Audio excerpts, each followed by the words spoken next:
JT Crowley is Talking Books. On the show, you'll hear from emerging talent and seasoned veterans from around the world.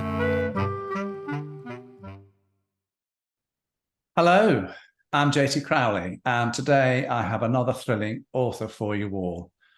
Thomas Trese is from Fort Worth, Dallas, Texas, in the United States. He's come on the show to talk about his book, The Heroes, which was released in August 2022. The story, in brief, is a work of Christian fiction, offering the real faith journeys of ordinary people like a janitor, waitress, Uber driver, pizza delivery person, and a social worker. It shares a message of faith molded on adversity, team building, plus reveals how God gifts the chosen as opposing those who are already prepared. What does a restaurateur from Seattle and an oil field foreman from West Texas and a burnt-out Chicago cop have in common? All gathering in Nashville with 7 others to attend a Faith Hero Award ceremony organized by a Christian TV network. A spurious TV faith healer? Well, we'll find out very shortly. But first, I just want to fill you in as to who Thomas Trese is. He grew up in Michigan. He qualified there as a neurologist, moved to Fort Worth in Texas with his then family. He operated in private practice, plus he served as chief of staff at a main hospital in the area. If that wasn't enough, he was on the National Board of Examiners of Neurologists and Psychiatrists. His professional life was very exacting. However, his personal life had a few ups and downs along the way. He's currently married to his 3rd wife, Diane, and life is a little bit more blended for him, having retired from full-time professional life some 5 years ago. He has 6 grandchildren and a young niece. Nowadays, he has readjusted his life and pursuing new ventures like writing. So let's invite him on the show to talk a little bit about himself and, of course, this book, The Heroes. Thomas Trese, come and join me on Talking Books. Well, thank you, John. It's a real pleasure and honor to have this opportunity to talk about my book and also to meet you. You're a very interesting person yourself. So, yeah, I think you got everything right about my life history. There was more stuff, but yeah, you very wisely kept some of that out. So, oh yeah, we've had a couple of meetings here, everybody, before we've come to do the live recording. So it should go smoothly, everybody, because we've done a few rehearsals. That's live. Now, Thomas, before we immerse ourselves into your book, would you care to tell the general audience who Thomas Trese is and how and why you penned this book? Well, you know, I was in private practice in Fort Worth for 38 years, and that was, men identify themselves by what they've done. I'm extremely blessed to have a blended family that is very, very well in love with each other and functional, and that's something you just can't plan on. I really enjoy my retirement. So I may have told you when I went into retirement, somebody very wise told me to go in with 4 hobbies. And so for some reason, I decided writing fiction would be good, which makes no sense because I didn't read a lot of fiction. I read newspapers and medical stuff. And but in reading all of the events, we'll call them events, most of them unseemly here in the US, I decided as a Christian to write a book that would point out that God is still active in the world, even in these huge issues and problems, which we see absolutely no solution for. And so I've highlighted 3 of those in the book. and we'll be talking about those in a little bit. So I started writing fiction. It took me a while to learn how to write fiction. I'm now trying to write screenplays based on some part of the book that I've already written, and embarking on a new screenplay that hopefully I'll have out later this year. And then, of course, I had to pick up steel guitar because I live here in Texas, and it's like in the Constitution, I think, that you have to like country music and play something. Really? Not really. Yes. No. So I do. It's right over there in my office here. And so that was great. And then I like to cook, John, and I've cooked a number of things that I enjoy cooking. The Meatloaves? one that what's that? Meatloaves? Yes, meatloaf. So I'll tell you this rather sad. This very sad part of my life was my son was murdered about 10 years ago. And it was just horrible. Found his body. It was just a horrible experience. In the pride, so my faith got me through that, and I won't go through the whole story of that. But in the process, somebody brought some hamburgers over to while you're in shock and you're just trying to get through the next hour, and it was very nice, kind thing to do. And when I got through, you never get over, but you get through stuff like that. I stumbled across a meatloaf recipe that actually features bourbon and bacon, which I think are wonderful things to have in your meatloaf. And so I decided what I would do is to offer people in crisis, grief, in horrible situations, a hug on the side, tell them that what they're going through sucks, and offer them a meatloaf. And I never got a no on that. So I've made this meatloaf multiple times, and if we ever meet, I'll probably force one on you, John. And I've had things said to me like the best meatloaf I've ever had, and anyways. So there's that. He's not bragging there, folks. He's not bragging, really. No. If it's true, it's no brag. So that's a Texas thing. And lastly is travel. As we've talked, I do enjoy traveling. We were doing one international trip from Texas before the COVID. Of course, that put a dent in that. But since then, we've been to London. My wife had never been to London, so we went there, and we went to France and Italy and Norway to the fjords, and we just did a wonderful Mediterranean cruise. Anyway, so those are our hobbies, and it works out very, very well. But faith is extremely important to me, and that's why I write this book. Okay, so let's open the book then, shall we, Thomas? Yes. The first part, Nashville, you have approximately 26 short chapters in this section. Now, we're not going to go into all the chapters, everyone, because that's not the whole idea of the podcast. The whole idea of the podcast is to give you a flavor as to what this book is about. So we'll go to some of the chapters. So as you can formulate your own opinions. If you want to know more about what's occurring here in the whole plot, the whole book, well, the simple answer to that is go and buy the book. I can't say fairer than that.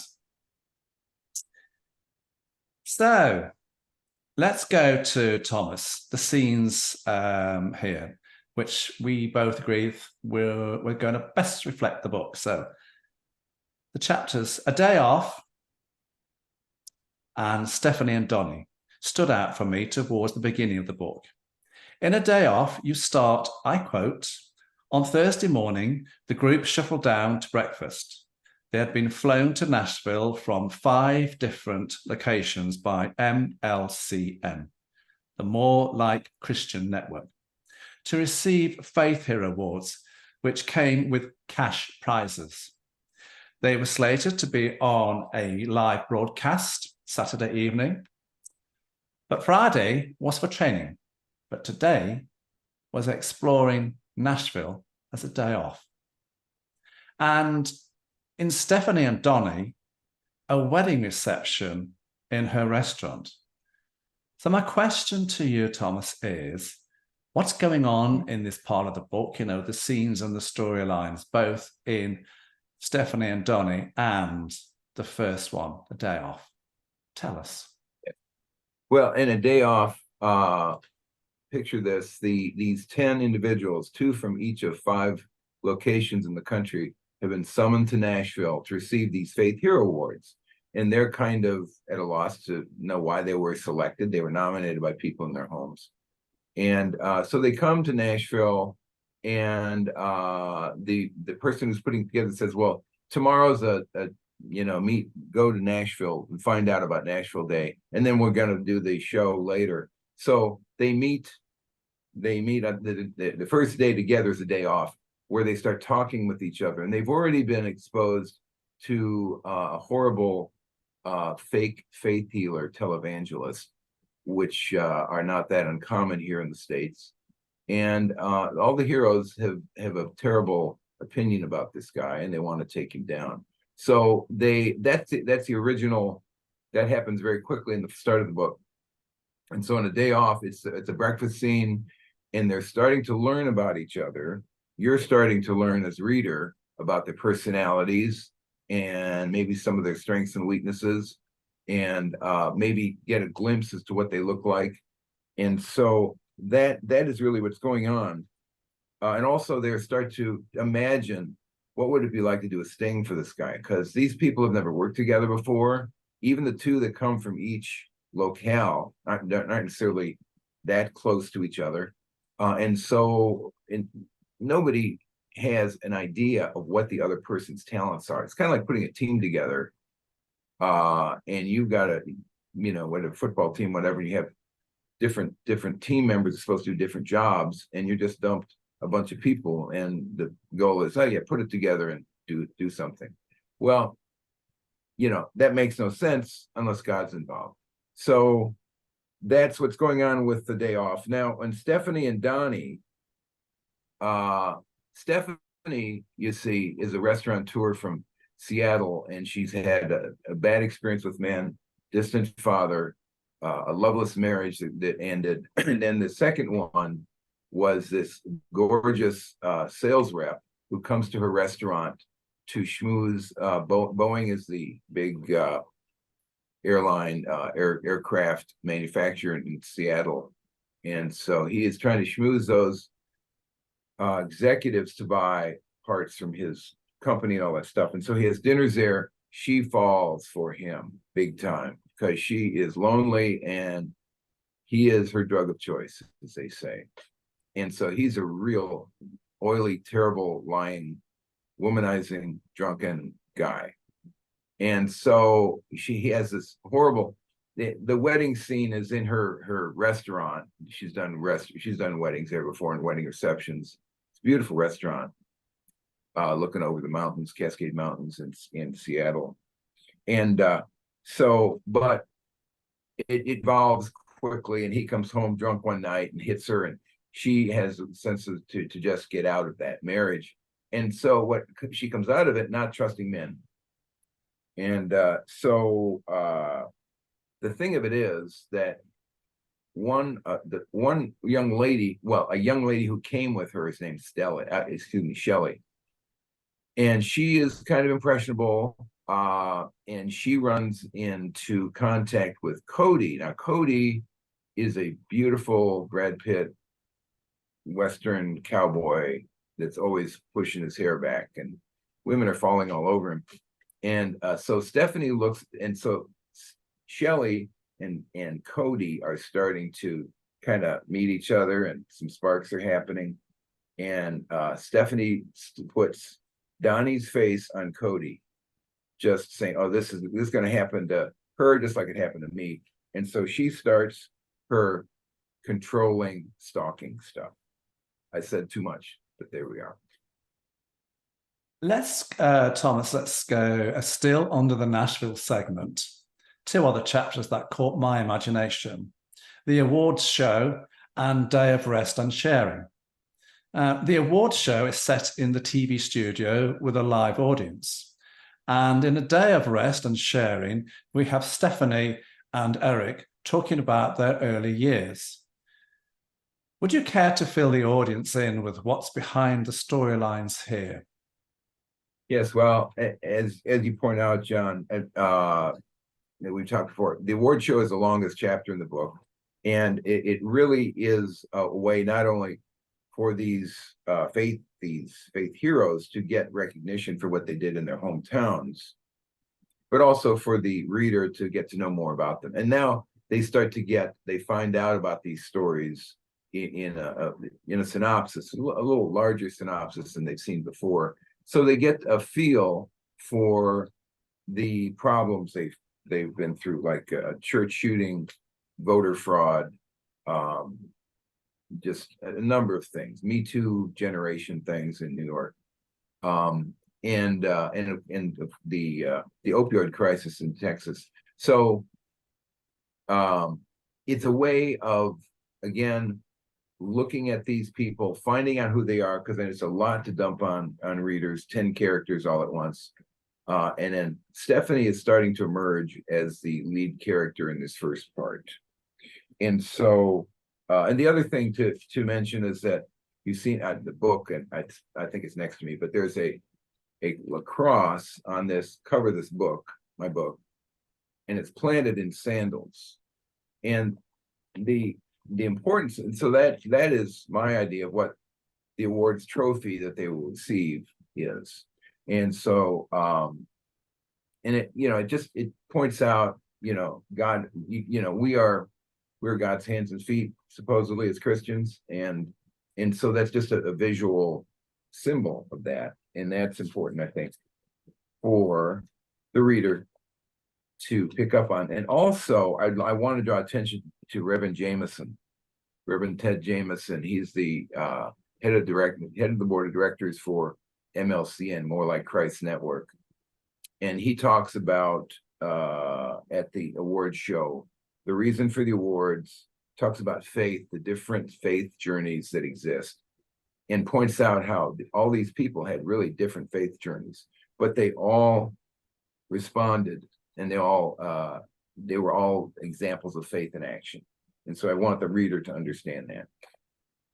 Okay. Now, a day of rest and sharing. Shall I go on? Mm-hmm. Yeah. Yeah. Yes. A day of rest and sharing. So that is the day after the award show. And now, see, the heroes have two things happening to them. One is come to Nashville, get their awards.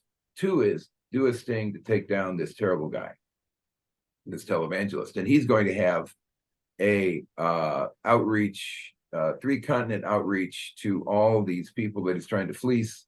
He's going to lie to them. He's a terrible individual. I like to make my villains really bad, and this guy's really bad. And so, so this is the Sunday after the award show. His show is going to go on on Wednesday the following week. They've got to cobble this whole thing together in just a few days. And so Stephanie is nobody's asked her to do it, but she's starting to piece together how this has happened, and she's giving people roles, and they're looking at her like, who made you king? I mean, come on. And they're giving fake salutes, and she doesn't care because she's a control freak. So anyways, so Eric and Shelley are talking to Stephanie over breakfast, and Eric's a therapist, and he can see that Stephanie is really messed up in a number of ways, but so he's trying to establish rapport and hit it off with her and makes fun of himself a little bit. And so there's something brewing there that's going to lead to something else later. And Shelley comes down and talks about her past, which is her parents were methamphetamine addicts, and they made the horrible stuff in their house, and they're finally put in prison. She's raised by her grandparents. And all of these characters have learned that the usual church situation of showing up at a church is not a friendly place, not a safe place to talk about their hurts. And so Stephanie's learned that that's not a good idea. So she goes to Alateen, which is a place that teenagers go when their loved ones, usually their parents, are addicted to drugs or alcohol. So she goes to that, and then in the course of Alateen, after you're a teenager, you graduate to Al-Anon, which is the same program for people that are connected with addicts in adulthood. And so when Shelley goes from Alateen to Al-Anon, she meets Stephanie, and Stephanie becomes her sponsor in recovery. Generally, if you want to progress, you ask someone who has been in the program longer, has a longer period of good behavior, of selfless humility, honesty, and experience to learn from, a mentor. And so Stephanie takes her on, and Shelley lays out her story and leaps praise on Stephanie, and she smiles, realizing, I don't have faith in God. I just wanted to control you. And it's just, you know. So that's, again, it gets complex, doesn't it? It does. And I'm talking too much. So let's go. What I want to do now, everybody, is to move along the book. I want to take the audience, Thomas, to the next part of the book. So we're halfway through. You head up this part of the book under the title Midland / Odessa. Again, there are a whole host of small, very creative written chapters here. Zooming and the heroes assemble intrigued me. Of course, zooming is about Cody setting up a Zoom meeting with all the heroes. He had worked together in Nashville. And I'm intrigued to think, what's the Zoom meeting about? But more importantly, Thomas, can you fill the audience in a little more about the characters in that Zoom meeting? You know, we've got Kim, we've got Monica, Luther, Martha, Danny, Mikey, Stephanie, and Shelley. And of course, Agent Watson and Warren Murphy. So we've got more characters coming in here, everybody. So my question to you, Thomas, is why the storyline here and why these characters? So in this part of the book, Cody, who's going to be the lead character of this part, has discovered that there is human trafficking with this happens a lot in Texas, where individuals, migrants, come across the border. They come across here with nothing. They're duped to believe that they've paid a fee back in home to get here, and they're going to be dropped off, and everything's going to be great.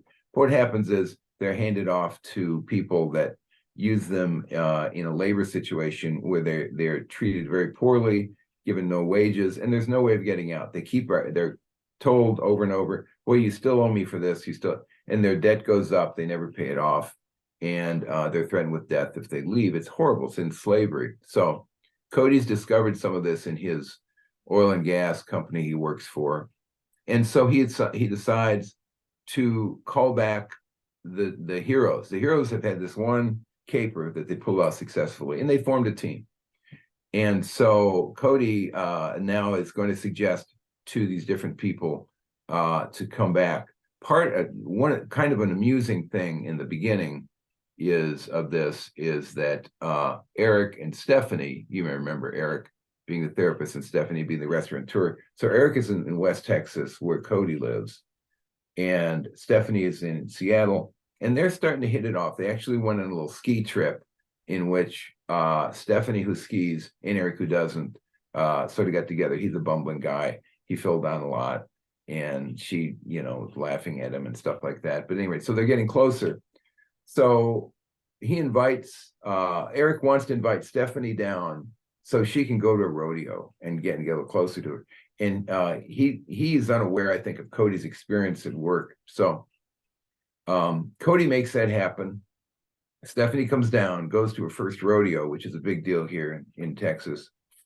And it's kind of, I find it funny. I think most people in Texas would find it amusing, and maybe people from other parts of the world, because it's a strange event. Anyway, so that happens. And then after the rodeo, the three of them get together and say, there's this thing going on. What about calling the team back, putting the band back together? And so that's the impetus for the Zoom. And at the Zoom, So it's always done with law enforcement, John. Law enforcement that is appropriate for the task. Excuse me, appropriate for the task. And in this case, it requires the FBI, and there's an Agent Murphy, the local FBI chief there, who will be involved, and Texas Ranger Field Major Jorge Gonzalez. Pardon my frog here. So in Texas, there are these 150 Texas Rangers that have particular law enforcement responsibilities in sections of the state, and they are very high up in terms of respect and jurisdictional authority.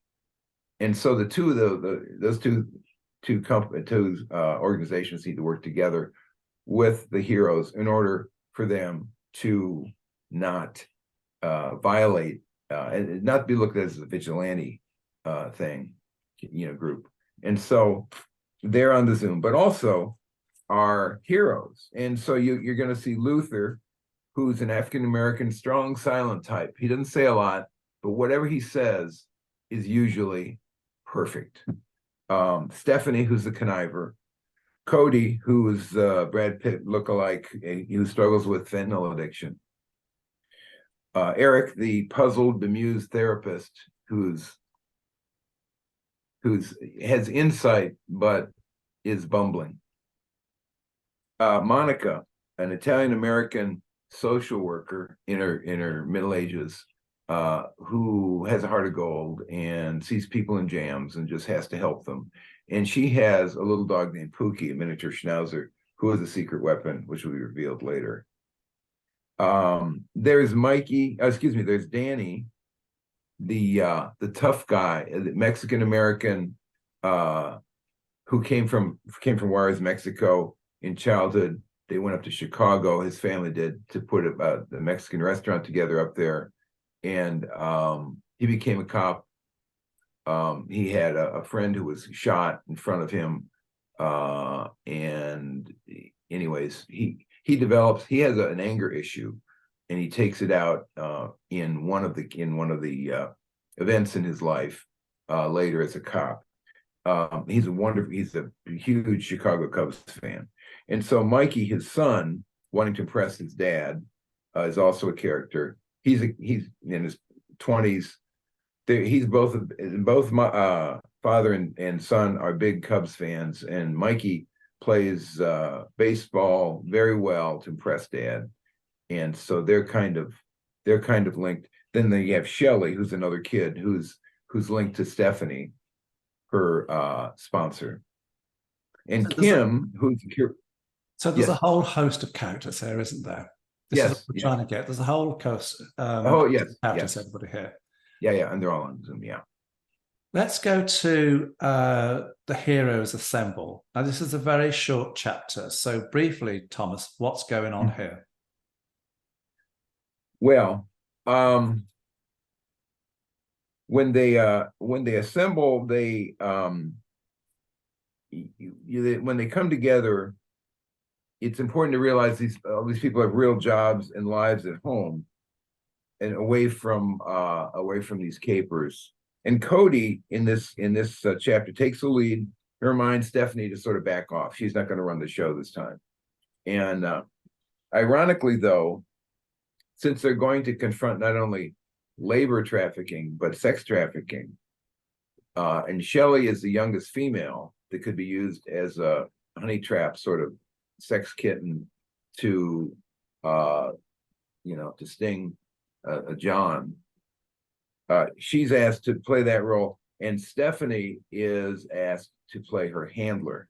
Many times when not only young men can be involved in this also, they are brought to the place they're going to be put in the room and perform multiple sex acts a day.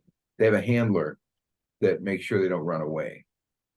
And they are not very nice people, and they usually, and it's a whole long, many ways they can be involved, many backstories there. But at any rate, so Stephanie is going to play her chaperone or her handler, which is kind of ironic because she's already been told you're too controlling for Shelley in real life, but now she's going to be asked to do that. So that is basically what's going on there. So let's go. As you know, as you see, everybody, it's the plot. It really is building up everybody. The twists, the turns, and the mire that some of these characters get themselves into is just unbelievable. But I want to go to now, still under Midland and Odessa part of the book. There were a couple more chapters that intrigued me. And one that stood out for me was Rooster. And the other one was Setting the First Trap. Now, in Rooster, we have Cody ringing up Rooster Jenkins, asking him to come over to his place. Rooster's initial thoughts are, oh, what the heck has Cody got himself into this time? And in Setting the First Trap, well, I'll let you spill the beans as to what's going on here. And of course, initially, when you think of Rooster, both of us agreed. We both thought of, a Rooster Cockburn, John Wayne. Perhaps that's why I picked the chapter, but it's a really good chapter. But so, what's going on in these two chapters here? Well, again, it's when you're reading a novel or you've seen a movie, you have to have a little comic relief or just, so Rooster is the character, much like Gladys was in the first. Gladys was Stephanie's sponsor, and she's a real character also. But Rooster, he's getting close to retirement. He's a plumber. He's a recovering meth addict. Big old mustache. Wilford Brimley. Many people don't know who this guy is, but he was the perfect scruffy, lovable, old oaf kind of guy, and that's who Rooster is. And so it's a Friday night, and Cody calls, and Rooster's been Cody's sponsor, and when he went into NA, Narcotics Anonymous, for his fentanyl addiction. And so, Friday night, your sponsor recalled you. Oh my God, he's in jail? What did you do? Who did you sell to? What did you do? Where did you wake up? What are the charges? It's just, and he says, well, then he explains his what he had done. And as you know, John, having read it, Cody was trying to set up the sex sting operation and went up to this room in this guy's this man who works in his oil and gas company has been fired, and he's decided to make up the money by making a sex hotel in his upscale neighborhood in Midland. Midland is a rather wealthy community. And so he goes there, and he goes in one of the rooms to pretend. So he pretends to be a client. And he goes up there, and there's this young lady naked, tied to the bed, drugged out on fentanyl. The street name for that is Apache, or was at any rate when I wrote this book. And so there's a dish of the Apache there, and he's telling her, look, I'm not going to have sex with you. Don't worry. This is not anything. She can barely understand it, but he takes an Apache and takes it himself, which is a big major slip in this program. So he felt real guilty about it. And that's why he calls Rooster.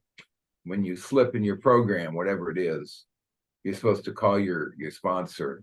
And then you generally go to the recovery meetings and get a desired chip again, whether it's alcohol or drugs or gambling or sex or whatever it is. That's part of the program is rigorous honesty. So that's the whole reason for him calling Rooster. So he calls at night. Cody comes over, crashes on the couch. Rooster gets up in his underwear, makes coffee, and then they go to this place they used to go to where they would share their lives. And they order breakfast, and it comes. And then, as I told you before, John, Rooster's prayer, I like it because it's short, sincere, to the point. God doesn't need you to go down 27 things, or you don't have to impress him with your faith or your biblical knowledge or your fancy words, or and that's what I liked about that. It's very, very honest. Now, setting the first trap, Cody's assigning the roles for this sting, and Monica agrees again. So Monica is again the Italian American. She's from Queens. She's a social worker, and she, in the first part, played the role of a patsy who was calling in to donate money to Reverend Mike Tillotson's ministry. And that's important because, and they of course take her money and do something very illegal with it, and that's important to get the FBI involved because it's out of state, it's across state borders. And the same thing she's going to do here in this part. So Monica's going to play this social worker in Washington State this time, who has discovered Shelley and decided that she would be a good sex slave. See, the way that some of these young kids get involved in this horrible sex trade is they are wounded, they're vulnerable, and they're picked up on by unscrupulous people. Now, sometimes the unscrupulous people are pastors, sometimes they're police officers, sometimes they are social workers and therapists even. And so Monica is one of these dirty social workers, supposedly her character is, up in Seattle or Washington, whatever. And so she's going to call down to at the point where the man is going to buy Shelley, and she's going to exact a fee from him, which again would represent an offense the FBI would say grace over. So that's why it was really, really important to get her into the picture. Stephanie is asked by Cody again to be her handler, and she says, this is a little weird based on what I've done before, and he says, well, it's part of your therapy. Think of it that way. And at the end, she goes out with Shelley to pick out sexy clothes, just ridiculously. Those shops that you never go into, but you know where they are in your town. They're going there to get the wear. Fits. Yeah, fits. The scanty wear. Do you know what, everybody? There's 208 pages in this book, but as you can see, they are packed. The story is absolutely phenomenal, and it's packed. Now, there are 3 parts to the book, so we're going to go to the third part, and that's headed on to Chicago. The third and final part of the book, and the shortest part. What you talk about in the chapters, the 4 points, was food for thought. But Bureau Chief Lindy Weathers' character, now she's a tough lady who doesn't like civilians getting involved in string operations. These chapters, they're very short scenes, so briefly, can you tell us what is the background to these chapters, this storyline here, the scenes here? So, John, the 4 points is the name of the hotel that Danny picks to summon the heroes. Now, again, from a reader's standpoint, you're going to realize you already know about these characters at this point, and you know what they do. They get together and they do wonderful things. They have adventures, and they've already done 2 of them, so you kind of have an idea that, okay, so what's going on here. So this time, the goal is to prevent a race riot, and Danny encounters that on his way to a Cubs baseball game, and there's black and white groups screaming at each other, looking like they want to kill each other, calling all racial epithets you can imagine, going back and forth. And so the riot is starting to break out. So he decides to call, who are you going to call? You call the heroes back in. And so the 4 points is a hotel. And John, as we've mentioned before, hotels are important in this book because it's a place where they assemble. It's a place where they have meetings, where they have Zoom meetings with law enforcement, where they cobble together their plans, they go online and find out information that they need to make sure that they're doing things correctly. It's just a whole range of things. And so so that's kind of what they're doing. And these are all, like the Sheridan in Nashville is a real place. I believe the Ramada in West Texas, and the hotels aren't that important, but just to point out, I try to make the things realistic where you can say, that really happened. So and Bureau Chief Lindy Weathers, you mentioned that she's a tough lady. She's a very tough lady, strong, isn't she? tough She's a lady. very tough lady. As we've said, you don't get to that position in law enforcement, particularly FBI, without being tough. I mean, you're going to hear every obscenity, every racial epithet you can imagine. There's going to be people that are backbiting you, saying you only got that job because you're a woman and a black woman. There's that sort of stuff. And you've got to have a thick skin on you, but you still recognize that what you want to do is to uphold the law and to make sure it's followed. And this lady has raised she's a single mom, raised two sons that are now their teens in the south side of Chicago. South side of Chicago is not a pretty place. It's, most cities have whites live here, blacks lives here. Well, in the south side of Chicago, there's some terrible gangs and some terrible things that go on. Most of the shootings that you hear about in Chicago are there. And so she has gotten herself out of there with her sons. And so she's calling the shots, and she doesn't need anybody's permission to call the shots. She's going to tell them, and she's going to tell Danny. Danny is a tough guy, but not like this woman.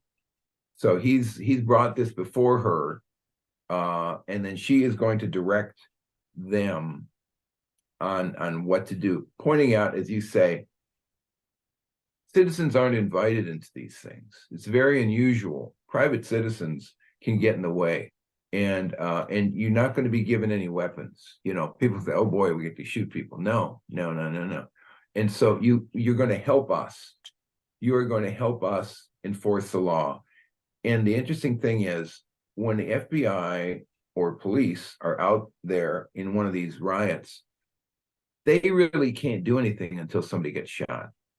They cannot intervene until injuries or death happens. It's insane. But that's because, protest, right? In the UK and the US, it's respected, it's honored.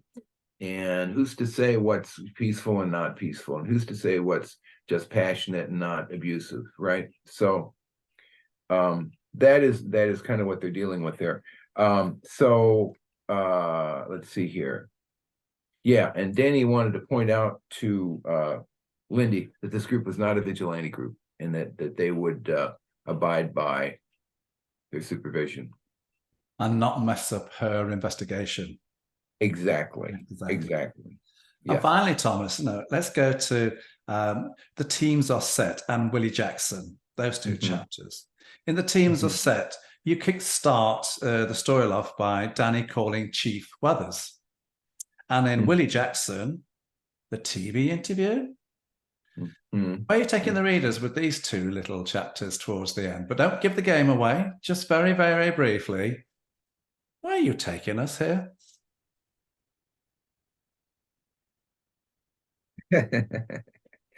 Well. So the team's being set. So Danny's dealing with being away from the action. He's been informed by Lindy Weathers that he's not going to be down on the street there with the other heroes. There's going to be 8 of them down there, and he's going to be back here. And Danny then asks for Mikey, his son, to be with him, because Mikey's the IT person in this group. He's the one that can communicate, get everybody together, knows how to put in the digital images and sound in a way that's recoverable later. So he needs to work. And so it's another situation where Danny and Mikey can work together, which is very big deal in their lives. So Danny's, he wants to be in on the action. Cops just want to be down there where the rubber meets the road. And so he's disappointed. But then in the Willie Jackson chapter, he's watching TV as the race riot continues to evolve and expand and worsen over the few days. And so they interview this angry black man on the riot. And he's saying, it's always been this way, white man killing black men for no reason, just driving in your car and you're guilty, and just shooting us for no reason, and it's terrible. And this one cop wanted to beat me in the head and fractured my skull. And he's pointing to his skull. There's a scar there with an indentation indicating he had a skull fracture, and it's taken. And Danny's watching this, and he realizes he was a cop that beat Willie Jackson, 25 years ago, when he was a cop. He was a fresh cop, a rookie cop in Chicago, and he had just gone through, not just, but years ago, he had gone through the horrible tragedy of seeing his only friend, another Mexican-American kid named Jose, who was playing sandlot baseball across the street from their school, get shot and killed by a drive-by drug thing. It happens frequently. And so he's shot and killed, and he's just devastated. And he runs after that, he runs into Officer Alvarez, who is his mentor. And he gets into police work basically because he wants to be like Officer Alvarez. But what happens is that when Danny is young in his early in his police career, he comes across a shooting, and there is a dead body on the ground and the smoking gun, and Willie Jackson comes along and picks up the gun to look at it, and he hasn't done a thing wrong, but he's just investigating. And of course, Danny comes along and assumes that Willie is the killer, and he beats him in the head into a coma. And so and Danny was never reprimanded. It was never discovered out. There was no complaints. So Danny's had all this guilt in him. And then there's the man who he beat on TV. And so at that point, he knows he's got to commence, and he talks that over with Officer Alvarez. So you see, everyone, this book is action-packed. Now, you describe, the description of your book, you say that The Heroes is the work of Christian fiction with stories of real faith journeys. And when you look at the cover of the book with a wooden cross and, with a white cloth draped across it, I was interested as to why that image. But my question to you really is, if you were on a book signing an event and someone picked up your book and asked, what's the underlying Christian aspect to this book? How would you answer them? It's basically faith in action. And would they see your viewpoints? Yeah. How would they answer them? Would you see your viewpoints? Well, I hope they would see that these are stories of faith in action. And I think that the cross, the risen Christ here with the robe over the cross, meaning he's risen, in sandals that we would wear. So, we can be actors, ambassadors for Christ to doing things. And so, but it takes the things that we are called on to do, as these heroes are enormous, very scary, improbable, borderline miraculous. And so that's not done without God and without faith. It's kind of like the people in Ukraine or Israel who are going into battle, and they're going house to house, and they don't know if they're going to be killed. There's going to be an airstrike. You're in this battle, and you're just going ahead, and you're you're hoping, you're praying to God, let me do my job, but don't, protect me, protect my family. And there's so many, John, examples of true faith heroes in our world today. Think about all the healthcare workers during COVID who risked their lives going to work, risked their families' lives, because if they came home with COVID and gave it to them, they could die. This is before any vaccines or anything else, who had to work multiple shifts because they couldn't get people in, and they were terribly understaffed. These men and women had to be at the bedside of individuals who were dying from COVID, who could not be comforted by their families because of isolation procedures. It's just astounding to think about those folks, and that's one of the reasons I wanted to write a book like this, is to champion those folks, those real life faith heroes that exist all around us. So that's the book, everyone. But I'm intrigued to know if Thomas has got any more books coming down the line. Any more stories? Well, yeah, John. So I've thought of the heroes being sort of the initial work that could lead forward to more adventures with the heroes, or you could go backwards and do prequels, do the background stories. I've written basically all the short stories, the 5 short stories that led to this novel, and that could be released. I'm also trying to turn the first part, the part in Nashville, into a feature film, or perhaps TV streaming event. So I've learned to write a screenplay on it, and so that's being looked at currently. And then behind me, I've got that's my storyboard for writing screenplays, and I've got another one that I'm writing now in the process of putting it together. It's about the abortion issue and a young lady who's a piano prodigy. It's called the Orphan Prodigy, and I think it's interesting. It's it's tremendously. It's great in retirement to find something that you're really passionate about. There you go. There are things coming down the line, everybody. Yeah. I'm interested to know, Thomas, who do you see reading your books? And more importantly, who would you like to see reading your books?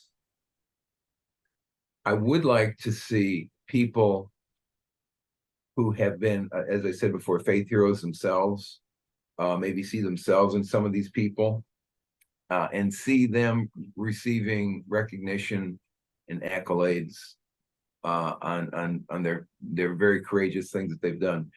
Certainly, Christian, I would assume if you just look at this book and it's got a cross on it, a Christian would say, "Oh, that might be interesting," and someone who's not might say, "I'd never read that." And I would like Christian. I'm thinking middle age. I think you need to be 30 or so before you can understand how you get to this faith, because this faith isn't stuff that you learn in church and you never had any problems and you just go do something, historic, heroic. So I think somebody in their 35 to 55, something like that age group. Women, of course, read more than men, so probably that. And not just Christians, but also non-Christians, people who are looking for a reason to believe in Christ. Fair enough. Where can people get your books from? Well, I have a website that is the-heroes-book.com. And on that, you'll see the book. There's a little blurb about the upcoming Texas Book Festival next weekend. We'll be taking that down after that weekend goes by and putting something else up in there. And there's the synopsis of the book that you can find on the back that you read. And at the bottom, if you go down, you can buy it in 3 places: Amazon Prime, and Barnes and Noble and Westbow Press. My publisher is Westbow Press, and they have an online bookstore, so you can buy the book those three places for sure. Thomas Trese, thank you very much for giving me the wonderful opportunity to interview about yourself and your book, The Heroes. I'm JT Crowley. Thanks for listening, watching, wherever you are in the world. Until next time, stay safe.